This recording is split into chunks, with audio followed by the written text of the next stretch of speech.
শুরুতেই জানিয়ে দিচ্ছে শিরোনামগুলো। কোচ জেমি ডেকে ছাড়াই বিশ্বকাপ বাছাইয়ের ম্যাচ খেলতে গেল বাংলাদেশ দল। প্রতিপক্ষ এশিয়ান চ্যাম্পিয়ন কাতার, পৌঁছে 3 দিন কোয়ারেন্টাইন। সেকেন্ড করোনা ওয়েভের মধ্যে প্রীতি ম্যাচ আয়োজন নিয়ে বাফুফের 2 সহ-সভাপতির দ্বিমত। আতাউর চান ঢাকার বাইরে ম্যাচ, সমর্থন করেন না সালাম। উয়েফা নেশনস লিগের 4 দলের প্লে অফ ফাইনালস নিশ্চিত করেছে বেলজিয়াম ও ইতালি। 4-0 গোলের বড় জয়ও কোনো কাজে লাগলো না ইংল্যান্ডের। হুমকি পাওয়ায় সাকিবের নিরাপত্তা জোরদার করেছে বিসিবি। উইন্ডিজ আসতে পারে 7 জানুয়ারি, সিরিজ থেকে বাদ পড়তে পারে একটি টেস্ট, জানালেন আকরাম।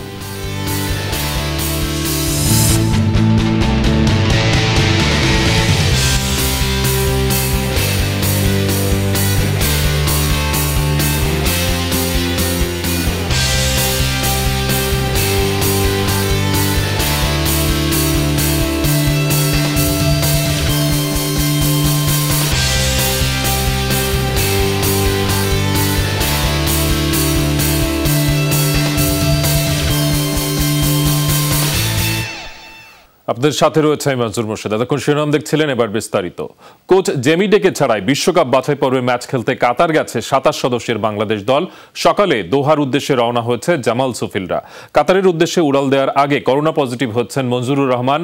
দলের সাথে যেতে পারেননি তিনি। আগামী 4 ডিসেম্বর এশিয়ান চ্যাম্পিয়ন কাতারের বিপক্ষে বিশ্বকাপ বাছাই পর্বের ম্যাচ খেলবে জামাল ভুঁইয়ারা। তার আগে 2টি প্রস্তুতি ম্যাচ রয়েছে কাতারের ক্লাব দলের বিপক্ষে। নেপাল ম্যাচের আগে ঢাকা ক্যাম্প থেকে বাদ পড়েছেন 4 ফুটবলার। বাদ দেওয়া হয়েছে 4 ফুটবলার নাজমুল ইসলাম রাসেল, আরিফুর রহমান ফরওয়ার্ড, ফয়সাল আহমেদ ফাহিম ও আবদুল্লাহকে। আর ইনজুরিতে আছেন মাসুক মিয়া জনি, মতিন মিয়া, তারিক কাজী ও শহীদুল আলম সোহেল। করোনা আক্রান্ত জেমিডের অবর্তমানে দল সামলাবেন সহকারী কোচ স্টুয়ার্ট ওয়াটকিস। দোহা পৌঁছে 3 দিন কোয়ারেন্টাইনে থাকতে হবে ফুটবলারদের, এরপর নামতে পারবেন অনুশীলনে। করোনার সেকেন্ড ওয়েভ আতঙ্কের মাঝে জামালপুর ও ফেনীতে 2টি আন্তর্জাতিক প্রীতি ম্যাচ আয়োজনের সিদ্ধান্ত নিয়ে বিরোধের সৃষ্টি হয়েছে 2 বাফুফে সহ-সভাপতির বক্তব্যে। সালাম মুর্শেদের বক্তব্য, করোনা পরিস্থিতির অবনতি হতে পারে, তাই আন্তর্জাতিক ম্যাচ সম্ভব নয়। যদিও আরেক সহ-সভাপতি আতাউর রহমান মানিক মালদ্বীপ, ভুটান অথবা শ্রীলঙ্কাকে এনে আয়োজন করতে চান ম্যাচ। বিশ্বকাপ বাছাই পর্বে কাতারের বিপক্ষে নির্ধারিত অ্যাওয়ে ম্যাচ খেলতে বৃহস্পতিবার দোহার উদ্দেশ্যে বাংলাদেশ দল। তার আগে বাফুফের সহসভাপতি আতাউর রহমান ভুঁইয়া মানিক দাবি করলেন, ঢাকায় ফিরেই আবারও ব্যস্ত হয়ে পড়বেন জাতীয় দলের ফুটবলাররা। 12 ও 15 ডিসেম্বর জামালপুর ও ফেনীতে হবে 2টি আন্তর্জাতিক ম্যাচ। আলোচনাও নাকি অনেক দূর। ন্যাশনাল টিম কাতার থেকে ফিরবে 5 তারিখ বা 6 তারিখে। এরপরেই আমরা চাচ্ছি যে মুজিব বর্ষ উপলক্ষে 2টা ফ্রেন্ডলি ম্যাচ খেলার জন্য ঢাকার বাইরে। তো ঢাকার বাইরে আমরা জামালপুর এবং ফেনী এই 2 স্টেডিয়ামে 2টা টুর্নামেন্ট করার একটা প্ল্যান আমাদের আছে। তাহলে ঘরোয়া মৌসুমের ভবিষ্যৎ কি? সূচিতে কি কোনো পরিবর্তন আসছে? এবার ভিন্ন কথা সিনিয়র সহসভাপতি সালাম মুর্শিদির কণ্ঠে। আমরা যে ফুটবল মৌসুম ডিক্লেয়ার করেছি, সেই ডিক্লারেশনে আমার কোনো ধরনেরই তার বাইরে যাওয়ার সুযোগ আছে বলে আমি মনে করি না। তিনি কতটুকু দায়িত্ব নিয়ে বলেছেন এবং কতটুকু এটার অথেন্টিসিটি আছে এবং কতটুকু বাস্তবসম্মত, সেটা আমাদের আগে প্রথমে ভাবতে হবে। হঠাৎ কেন এমন আয়োজন? কতটুকুই বা যুক্তিযুক্ত? ব্যাখ্যায় নতুন সহসভাপতি বললেন, কোভিডের ভিতরে যে পরিমাণ দর্শক উপস্থিতি আমরা ঢাকা স্টেডিয়ামে পেয়েছি, বঙ্গবন্ধু জাতীয় স্টেডিয়ামে, এটা যদি আমরা ঢাকার বাইরেও কিছু টুর্নামেন্ট করতে পারি, তাহলে কিন্তু সারা দেশে এই যে ফুটবলের জোয়ার, এটা খুব শীঘ্রই আপনারা পাবেন বলে আমি মনে করি। তবে এসব নিয়ে আরও ভাবতে চায় ফেডারেশন।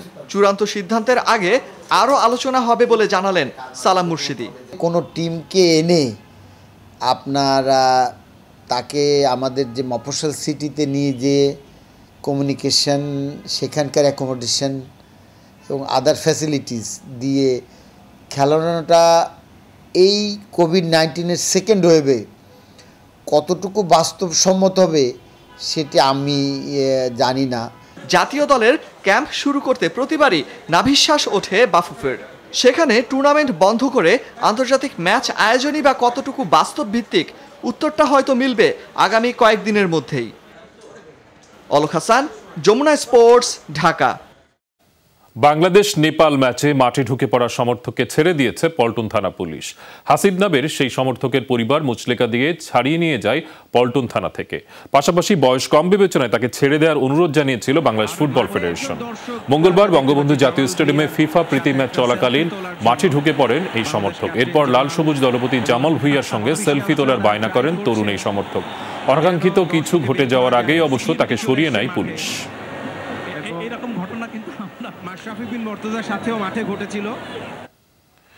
এবার উয়েফা নেশনস লিগের খবর। ফাইনালস নিশ্চিত করেছে ইতালি ও বেলজিয়াম। এই ক্যাটাগরির গ্রুপ টুর লড়াইয়ে ডেনমার্ককে 4-2 গোলে হারিয়ে শেষ চারে পৌঁছেছে ফিফা র্যাঙ্কিং এর শীর্ষ দল বেলজিয়াম। বৃথা গেছে আইসল্যান্ডের বিপক্ষে ইংল্যান্ডের 4-0 গোলের জয়। গ্রুপ 1 থেকে বসনিয়া অ্যান্ড হার্জেগোভিনাকে 2-0 গোলে হারিয়ে ফাইনালসে পৌঁছেছে সাবেক বিশ্ব চ্যাম্পিয়ন ইতালিও। ফাইনালস নিশ্চিত করার সুযোগ ছিল ডেনমার্ক ও বেলজিয়াম দুই দলেরই, কিন্তু ঘরের মাঠে অনুষ্ঠিত ম্যাচে 3 মিনিটে ইউডি টেলিম্যান্সের গোলে লিড নেয় বেলজিয়াম। 17 মিনিটে জোনাস ওয়াইল্ড ডেনমার্ককে সমতায় ফিরিয়ে জমিয়ে রাখেন লড়াই। তবে দ্বিতীয়ার্ধে লুকাকুর ডাবল স্ট্রাইকে লড়াইটা নিজেদের করে নেয় মার্টিনেস শিষ্যরা। 56 ও 69 মিনিটে দুটি গোল করেন লুকাকু। 87 মিনিটে বেলজিয়ামের হয়ে চতুর্থ গোল করেন কেভিন ডি ব্রুইনা। মাঝে নাসের চ্যাডলি আত্মঘাতী গোল করলেও এতে ডেনমার্কের হারের ব্যবধান কমেছে মাত্র। গ্রুপের আরেক ম্যাচে বড় জয় পেয়েছে ইংল্যান্ড। আইসল্যান্ডের বিপক্ষে 2 মিডফিল্ডার রিচ ও মেসন মাউন্টের গোলে প্রথমার্ধেই 2 গোলের লিড নেয় ইংলিশরা। 20 ও 24 মিনিটে গোল দুটি পায় ইংল্যান্ড। দ্বিতীয়ার্ধে ঝলক দেখিয়েছেন ফিল ফোর্ডেন। 80 ও 84 মিনিটে দুটি গোল করে ইংল্যান্ডের 4-0 জয় নিশ্চিত করেন সিটির এই ফুটবলার। জয়েও 6 ম্যাচে 10 পয়েন্ট নিয়ে গ্রুপের 3 নম্বরে ইংল্যান্ড আর তলানিতে থাকা আইসল্যান্ড নেমে গেছে দ্বিতীয় টায়ারে। গ্রুপ 1 থেকে ফাইনালসে জায়গা পেতে জয়ের বিকল্প ছিল না ইতালির। বসনিয়া অ্যান্ড হার্জেগোভিনার পক্ষে অ্যাওয়ে ম্যাচে প্রথমার্ধে লিড নেয় আজজুরিরা। 22 মিনিটে আন্দ্রে বালোতি এগিয়ে দেন ইতালিকে। প্রথমার্ধে আর কোনো গোল হয়নি। ডমিনিকো বেরার্দি 68 মিনিটে ইতালির হয়ে দ্বিতীয় গোল করেন। তাতেই 2-0 জয়ে নেশনস লিগের ফাইনালে ফ্রান্স, স্পেন ও বেলজিয়ামের সঙ্গী হল ইতালিয়ানরা। ইতালি পয়েন্ট হারালে অবশ্য ফাইনালসে যাবার সুযোগ ছিল নেদারল্যান্ডসেরও। মেমফিস ডিপাই ও ওয়াইনালডামের জোড়া গোলে পোল্যান্ডকে 2-1 গোলে হারিয়েও 1 পয়েন্ট পেছনে থেকে শেষ চারে জায়গা হয়নি ডাচদের। হাসিনুর রহমান, যমুনা স্পোর্টস। এবার ক্রিকেট প্রসঙ্গ। নিরাপত্তা রক্ষীকে নিয়েই মিরপুরে অনুশীলন করলেন সাকিব আল হাসান। দেশ সেরা এই ক্রিকেটারকে হত্যার হুমকির ঘটনায় উদ্বিগ্ন বিসিবি, যে কারণে সাকিবের নিরাপত্তা বাড়ানো হয়েছে বলে জানান প্রধান নির্বাহী নিজামুদ্দিন চৌধুরী। এদিকে আসন্ন টি-20 টুর্নামেন্টকে ঘিরে বায়ো বাবল নিশ্চিতে কোভিড অফিসার নিয়োগ দিয়েছে বিসিবি। গত রোববার থেকে মিরপুরে অনুশীলন করছেন সাকিব আল হাসান, কিন্তু বুধবার ড্রেসিং রুম থেকে ইনডোরে যেতে দেখা গেল ভিন্ন ছবি। সারাক্ষণ সাকিবকে অনুসরণ করছেন নিরাপত্তা কর্মী। যদিও এই নিরাপত্তা কর্মী নতুন কেউ নন। হলি আর্টিজান হামলার পর কোচিং স্টাফের নিরাপত্তার জন্য সশস্ত্র সদস্য নিয়োগ দেয় বিসিবি। তাদের একজনকেই দেখা যায় সাকিবের সাথে। যদিও ফেসবুকে এসে সাকিবকে হত্যার হুমকি দেওয়া যুবক গ্রেপ্তার হয়েছেন, তবুও কোনো ফাঁক রাখতে চায় না বিসিবি। বিষয়টা একটা উদ্বেগজনক বিষয়, কখনোই কাঙ্ক্ষিত হতে পারে না। আমরা বিষয়টা জানার পরে তৎক্ষণিক আমরা ব্যবস্থা নিয়েছি। আমরা সংশ্লিষ্ট যারা সরকারের ল এনফোর্সমেন্ট এজেন্সি আছে তাদেরকে আমরা বলেছি, এবং ইতিমধ্যে আপনারা দেখেছেন যে তারাও যত তাড়াতাড়ি সম্ভব বা তৈরি ব্যবস্থা গ্রহণ করেছেন। 24 অক্টোবর শুরু হবে বঙ্গবন্ধু টি-20 কাপ। বড় পরিসরে তাই বায়োবাবল নিশ্চিত করা বড় চ্যালেঞ্জ। 5 দলের ক্রিকেটার, কোচিং স্টাফ মিলে এত বড় বহরকে সুরক্ষিত রাখতেই নতুন উদ্যোগ বোর্ডের। কোভিড-19 প্যান্ডামিক এর মধ্যে যে খেলাগুলো হবে বা আগামীতেও যে বাইলেটারাল সিরিজগুলো হবে, এখানে কিছু মেডিকেল প্ল্যানিংয়ে কিছু ইনক্লুশন আছে, তার মধ্যে এটা একটা অংশ। বিসিবির জন্য স্বস্তির বার্তা দিচ্ছেন মাহমুদুল্লাহ। করোনা থেকে সুস্থ হয়েই মিরপুরে অনুশীলনে ফিরেছেন বঙ্গবন্ধু কাপে খুলনার অধিনায়ক। সালাউদ্দিন সুমন, যমুনা স্পোর্টস, ঢাকা। এবারের বিগ ব্যাশে খেলা হচ্ছে না সাকিব আল হাসানের। ক্রিকেট অস্ট্রেলিয়ার ইন্টিগ্রিটি পুলিশ বিভাগ আপত্তি জানানোয় তৃতীয়বারের মতো তার খেলা হচ্ছে না অজিদের এই টি-20 আসর। সাকিব এর আগে 2 বার মেলবোর্ন রেনেগেটস এবং অ্যাডিলেইড স্ট্রাইকার্সের হয়ে বিগ ব্যাশে খেলেছিলেন। জুয়ারের প্রস্তাব প্রাপ্তির কথা আইসিসিকে না জানানোয় সব ধরনের ক্রিকেট থেকে 1 বছর নিষিদ্ধ হন সাকিব। সেই নিষেধাজ্ঞা কাটিয়ে 28 অক্টোবর ফিরেছেন ক্রিকেটে। প্রস্তুতি নিচ্ছেন বঙ্গবন্ধু টি-20 দিয়ে মাঠে ফিরতে। এরই মধ্যে 10 ডিসেম্বর শুরু হতে যাওয়া বিগ ব্যাশের একটি দল সাকিবকে নিতে আগ্রহ দেখায়। অনুমতি চায় ক্রিকেট অস্ট্রেলিয়ার, তাতে অনুমতি মেলেনি ইন্টিগ্রিটি পুলিশ বিভাগের। পূর্ণাঙ্গ সিরিজ খেলতে 7 জানুয়ারি বাংলাদেশে আসতে পারে উইন্ডিজ। তবে কোভিড-19 মহামারীর কারণে 3 টেস্টের সিরিজ থেকে বাদ যেতে পারে একটি ম্যাচ। সেই সাথে পুরো সিরিজ হতে পারে ঢাকা ও চট্টগ্রামের 2 ভেন্যুতে, জানিয়েছেন বিসিবির cricket operations chairman Akram Khan. Bangabandhu টি-20 কাপকে সামনে রেখে মিরপুরে প্রস্তুতিতে ব্যস্ত সময় কাটাচ্ছেন সাকিব মাহমুদুল্লাহরা। আসরটি সফল করতে সর্বাত্মক চেষ্টা চালাচ্ছে বিসিবিও। সেই সাথে যোগ হয়েছে উইন্ডিজ দলের বাংলাদেশ সফর। 2 বোর্ডের অনলাইন আলোচনায় পূর্ণাঙ্গ সিরিজের প্রাথমিক রূপরেখাও চূড়ান্ত হয়েছে বলে জানালেন বোর্ড পরিচালক আকরাম খান। মোস্ট প্রবলি ওরা 7 তারিখের দিকেই আসবে, হয়তো বা 1-2 দিন এদিক সেদিক হবে, এবং আমরা আপনার সব কিছু নিয়ে আলাপ আলোচনা চলছে আমাদের মধ্যে, এবং আল্লাহর মতো এখনও সব কিছু মানে ঠিক আছে, মানে কনফার্ম আছে। কথা ছিল 3 টেস্ট, 3 ওয়ানডে আর 2 টি-20 ম্যাচ নিয়ে সাজানো সিরিজ খেলতে বাংলাদেশ সফরে আসবে ক্যারিবীয়রা। কিন্তু কোভিড মহামারী বদলে দিয়েছে সেই সূচি। বায়াবাবলে বন্দি সফরের ব্যাপ্তি কমাতে 1 টেস্ট কমানোর উইন্ডিজ ক্রিকেট বোর্ডের প্রস্তাব মেনে নিতে পারে বিসিবি।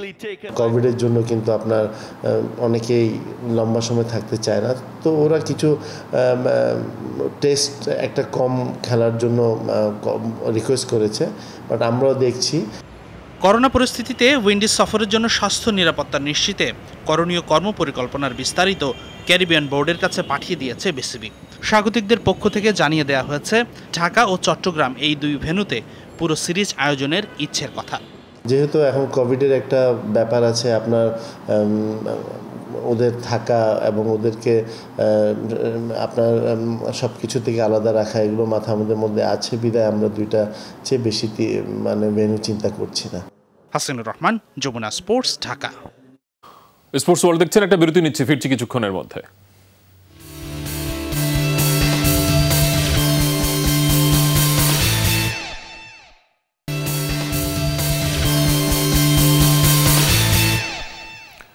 দেখছেন সকালের স্পোর্টস ওয়ার্ল্ড। আবারও আমন্ত্রণ জানাচ্ছি ক্রিকেট প্রসঙ্গে। দক্ষিণ আফ্রিকা সফরে গিয়ে অনুশীলন শুরু করেছে ইংল্যান্ড ক্রিকেট দল। তবে সিরিজ শুরুর আগ মুহূর্তে করোনা আক্রান্ত হচ্ছে দক্ষিণ আফ্রিকার একজন ক্রিকেটার। 27 নভেম্বর থেকে শুরু হচ্ছে দক্ষিণ আফ্রিকা ইংল্যান্ড টি-20 সিরিজ। 3 ম্যাচের টি-20 সিরিজের পর 3 ম্যাচের ওয়ানডে সিরিজে খেলবে 2 দল। সিরিজকে সামনে রেখে বুধবার থেকে অনুশীলন শুরু করেছে ইংল্যান্ড দল। 2 ডিসেম্বরের মধ্যে দিতে হবে আইসিসির নতুন নির্বাচিত চেয়ারম্যানের নাম। সেজন্য শুরু হয়েছে আইসিসির বোর্ড সভা। আইসিসি চেয়ারম্যানের তালিকায় সৌরভ গাঙ্গুলিকে নিয়ে ব্যাপক আলোচনা থাকলেও বর্তমান দৌড়ে তিনি নেই। লড়াই হচ্ছে অন্তর্বর্তীকালীন চেয়ারম্যান ইমরান খাজা ও নিউজিল্যান্ড ক্রিকেট বোর্ডের প্রধান গ্রেগ বার্কলের মধ্যে। ভারতের ক্রিকেট বোর্ডের প্রধান হওয়ার পর সৌরভ গাঙ্গুলিকে আইসিসির মসনদে দেখেছিলেন অনেকে। শশাঙ্ক মনোহরের দায়িত্ব ছাড়া চেয়ারম্যান হতে কয়েক দফা সময় পেছানো সেই গুঞ্জনকে করেছে জোরালো। তবে এই দফায় সেই সৌরভের নাম নেই চেয়ারম্যান হওয়ার দৌড়ে। এখন পর্যন্ত টিকে আছেন 2 জন, বর্তমান অন্তর্বর্তীকালীন চেয়ারম্যান ইমরান খাজা ও নিউজিল্যান্ড ক্রিকেট বোর্ডের প্রধান গ্রেগ বার্কলে। নিজেদের স্বার্থে ক্রিকেটের সবচেয়ে প্রভাবশালী 3 বোর্ড ভারত, ইংল্যান্ড ও অস্ট্রেলিয়ার সমর্থন দিচ্ছে বার্কলেকে। অন্যদিকে সিঙ্গাপুরের সাবেক ক্রিকেট প্রধান ইমরান খাজার পাশে আছেন পাকিস্তান ক্রিকেট বোর্ডের সভাপতি এহসান মানি। সহযোগী সদস্য দেশগুলোর ভোট বাক্স হতে পারে ট্রাম্প কার্ড। সোমবার শুরু হয়েছে আইসিসির বোর্ড সভা। এই সভাতেই 16 জন বোর্ড পরিচালকের ভোটে নির্বাচন করা হবে আইসিসির পরবর্তী চেয়ারম্যান। নির্বাচনে শুধু সংখ্যাগরিষ্ঠতা পেলেই হবে না, বিজয়ী প্রার্থীকে পেতে হবে 2/3 ভোট। 2 প্রার্থীর কেউ ন্যূনতম 11 ভোট না পেলে আগামী সপ্তাহে 2য় দফায় ভোটাভুটি হবে। সেখানেও নিষ্পত্তি না হলে আরেকবার ভোট দেবেন সবাই। তাতেও বিজয়ী পাওয়া না গেলে নির্ধারিত সময়ের জন্য ইমরান খাজাই পাবেন নতুন চেয়ারম্যানের দায়িত্ব। 2 ডিসেম্বরের মধ্যে নতুন নির্বাচিত চেয়ারম্যানের নাম ঘোষণা করতে হবে ক্রিকেটের সর্বোচ্চ সংস্থা আইসিসিকে। মামুনুর রশিদ, যমুনা স্পোর্টস। স্পোর্টস ওয়ার্ল্ডে নিচ্ছে আরেকটা বিরতি।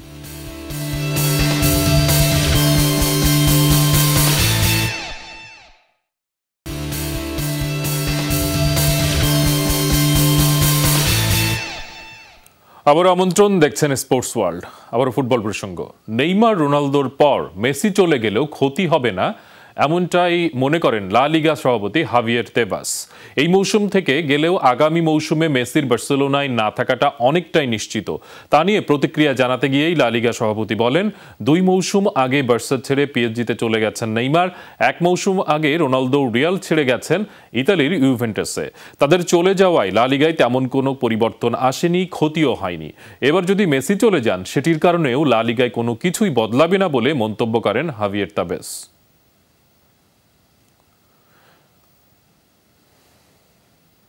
সবশেষে টেনিস, এটিপি ওয়ার্ল্ড ট্যুর ফাইনালসের খবর। হারের লজ্জা পেয়েছেন বিশ্বের সেরা তারকা নোভাক জোকোভিচ। রাশিয়ার ড্যানিয়েল মেদভেদেভ এই সার্বিয়ানকে সরাসরি সেটে হারিয়েছেন, পৌঁছেছেন সেমিফাইনালে। ম্যাচের শুরু থেকেই বিবর্ণ ছিলেন জোকোভিচ। প্রথম সেটে তাই সহজেই 6-3 গেমের জয় পান মেদভেদেভ। পুরো ম্যাচে 24টি আনফোর্স এরর আর 5টি ডাবল ফল করেন র্যাঙ্কিংয়ের শীর্ষে থাকা জোকো। ফল হিসেবে দ্বিতীয় সেটেও 6-3 গেমে হারেন তিনি। এই জয়ে সেমিফাইনাল নিশ্চিত করেন রাশিয়ান মেদভেদেভ। তবে শুক্রবার আলেকজান্ডার জেরেভকে হারাতে পারলে সেমিফাইনালে পৌঁছে যাবেন জোকোভিচও। এই ছিল স্পোর্টস ওয়ার্ল্ডে। আমাদের সাথে থাকার জন্য ধন্যবাদ সবাইকে।